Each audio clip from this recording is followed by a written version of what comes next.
Hello, welcome to my channel where we try to help kids fall in love with reading. My name is Colby Sharp, a fifth grade teacher in Michigan.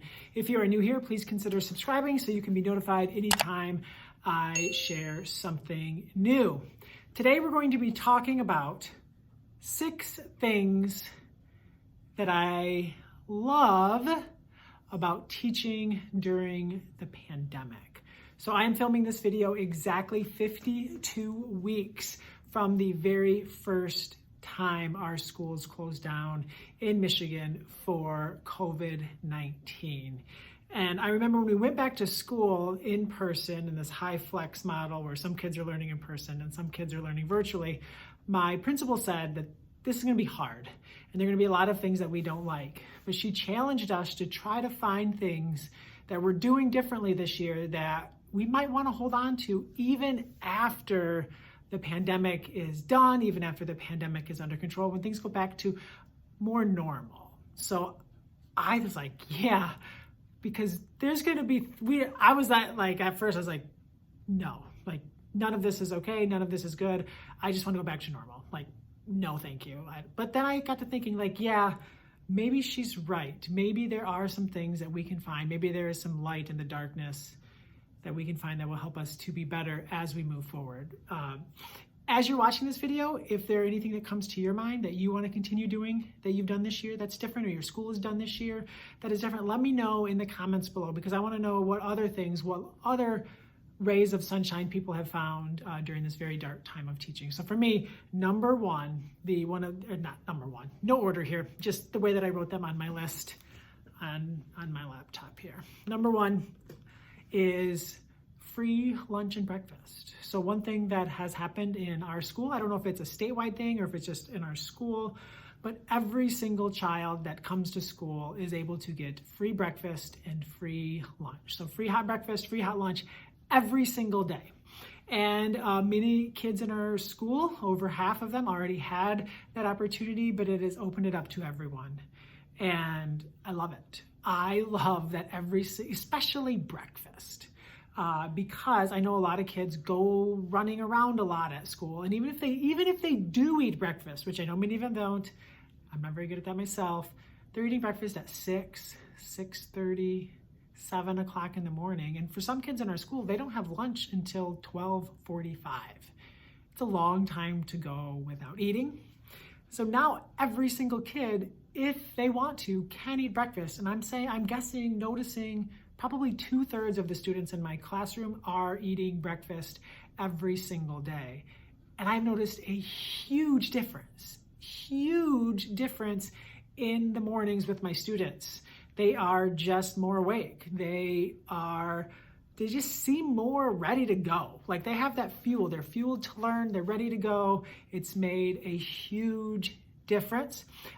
Also notice there's less snacks. Sorry, there's an iPad alarm.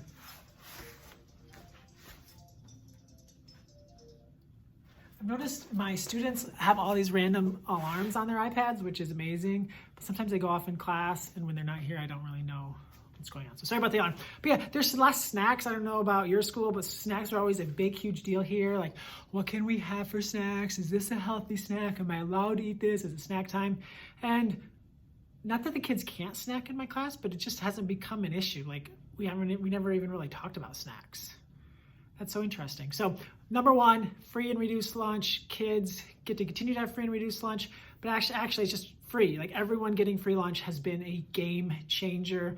I hope that there's a way that we can find to allow that to happen, right? Like, I just love it. Even the kids who can afford lunch and breakfast, like the fact that they are now eating more breakfast at school, I found has made a huge difference. Number two, collaboration. Our team has had to work more closely. Our fifth grade team, 3 elementaries, I think there's 7 of us, and we've just been forced to work collaboratively. Like we have always had time, maybe an hour here, a half day here, but we meet every single week. And we are all planning everything together. Our short-term planning, our medium-term planning, our long-term planning, everything is together. And I have loved how close I feel to my colleagues this year. I've loved how much we've learned from each other. I've gotten just some great lessons from other teachers. It has been amazing. I do wish we could go back to maybe a little less collaboration. Like, I love that it's more, but we have lost a lot of our autonomy this year. We are doing all video lessons. And so we have to create these lessons so that every class is doing the same lessons, because we have a lot of kids learning virtually. So that's kind of tricky, but overall, the extra time to collaborate and working together, and all of our fifth graders being on the same page, because all of our fifth graders are on the same page, that's been a huge bonus. I like that. I hope we can keep that and find a way to make that work when things get a little more normal. Number 3, time. So we have virtual Wednesday. So all of Wednesday, all kids are learning virtual.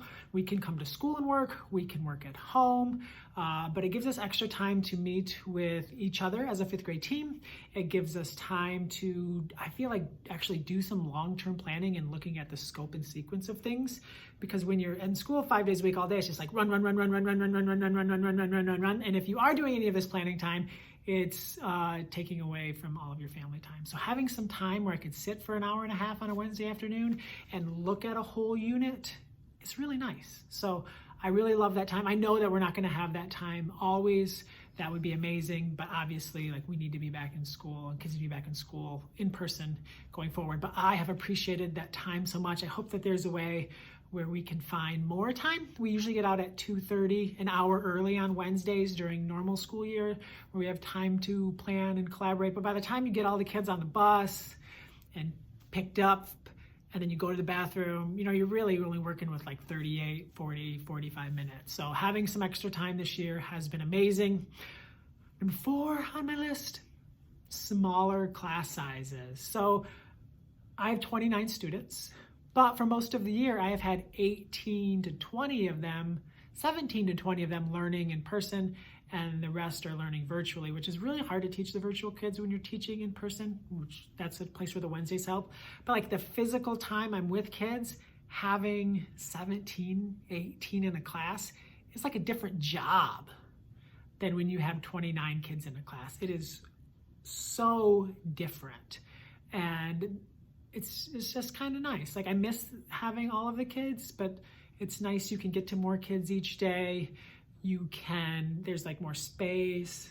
It seems like there's less issues with kids because there's less of them. So big fan of smaller class sizes, but I think that's something we all want. So yeah, if I could take any of these things, smaller class sizes would be huge.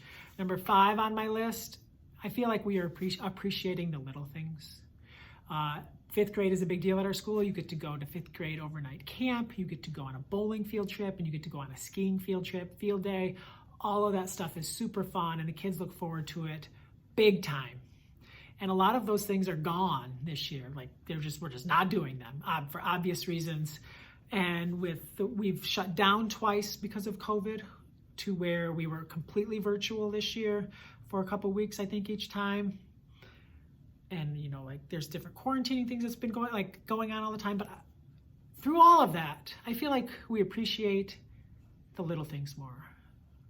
The Tuesday afternoon, the Friday when they're coming into class, the read aloud. Like, when you can see that school can be taken away, I feel like you are forced to appreciate the moments that you do have together. And I really appreciated that. I feel like I'm living much more in the moment this year.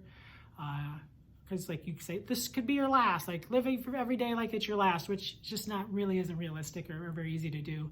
But I do feel like I've been forced to appreciate the little things this year more. And it has made for a very rich and fulfilling year. So yeah, definitely number 5, appreciate the little things. Number 6, finally, brain breaks. So all of our kids at our school get a 20-25 minute lunch recess, which they absolutely love, obviously, and the weather is starting to get nice here, which is really nice.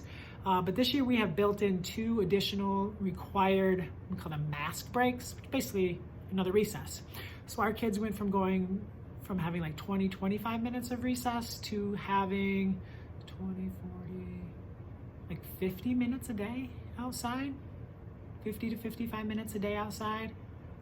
that's making a huge difference, right? Like, it's just nice to have time to talk with your friends at a safe distance. It's nice to be outside. It's nice to take your mask off. We're allowed to take our mask off when we're outside. So having that time for brain breaks is huge. I hope that we can keep as much of that time as possible. I feel like it's really important to let 10-year-olds be 10-year-olds, and finding ways to get them outside is huge. It's not like something that we take, like if it's a bad day or you get a bad summer, like these are your brain breaks, you get them, they're non-negotiable, and that has been really amazing. So I think that we've done a lot of things here at this school to help our kids and to help the teachers get through a really tough time. I feel very lucky to work for Sue Haney at Parham Elementary, my principal, and work with a bunch of amazing teachers. We've made the most out of this hard situation, and I look forward to seeing as we move forward how we can take the things that we've learned this year and apply them in the future. So please don't forget to let me know in the comments below some of the things that your school is doing or that you're doing individually that you want to continue as you move forward, and hopefully we get past this pandemic and school becomes a little bit more of the place that we have fallen in love with. Thank you so much for tuning in. My name is Colby Sharp. I hope you have an awesome, fantastic day.